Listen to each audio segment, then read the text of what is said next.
More than 4 years ago, since the beginning of the pandemic, some people are still struggling with mental health issues either brought on by the pandemic or made worse by it.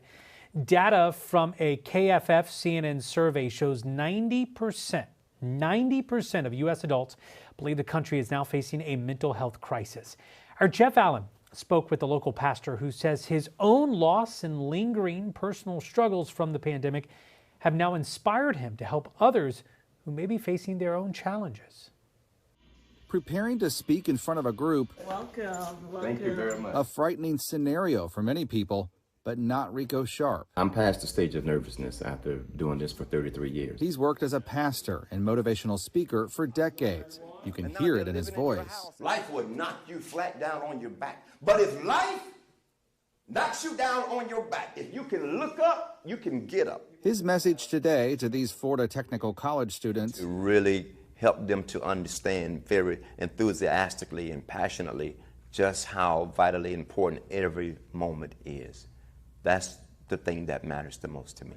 But the pandemic took a toll on Sharp and his family. I thank them for being the world's greatest dad. We first introduced you to Sharp back in July of 2020, right after he lost his father to COVID, and the losses kept coming. She passed away right after my dad passed away. COVID claimed several people close to him, and since then, other circumstances have, for one reason or another, led to the deaths of more than a dozen members of his family. The grief so overwhelming, Sharp stopped working. I felt that the load was too heavy for me to bear, and I was looking for a way out. And so, yeah, I did quit. I gave up. Sharp says the losses came too often to give his family a chance to recover. And it ripped us into shreds. And although it's been 4 years ago, my family still haven't fully recuperated. We're all dazed. We're still stunned and still waiting to wake up from a nightmare. Then a year ago, after a series of injuries and illnesses, his brother passed away in his sleep, shortly after telling Sharp this. He said to me, basically, that don't let life kill you. Don't let life get the best of you.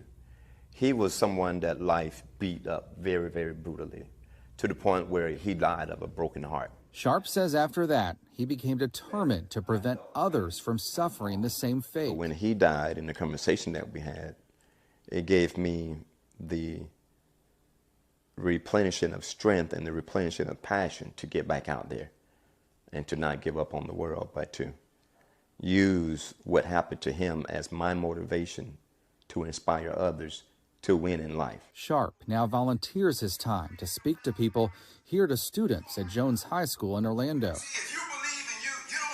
He shares lessons he's learned from his tumultuous teenage years that in his case led to homelessness and even prison time. Looking at a portrait of his brother and father, Sharp says his family is now trying to move forward by leaning on each other, those who are still here. We have to seize every moment, maximize every opportunity, and embrace love for one another in that moment. And his mission to motivate others is more urgent than ever before. As long as you're opening your eyes in the morning, as long as you're breathing, you have the opportunity to make things better for your life. In Volusia County, Jeff Allen, Spectrum News. While Rico Sharp does do paid motivational speeches, he says all of his talks with students at schools is on a voluntary basis, and he says he devotes his time to do that because he wants to make a difference.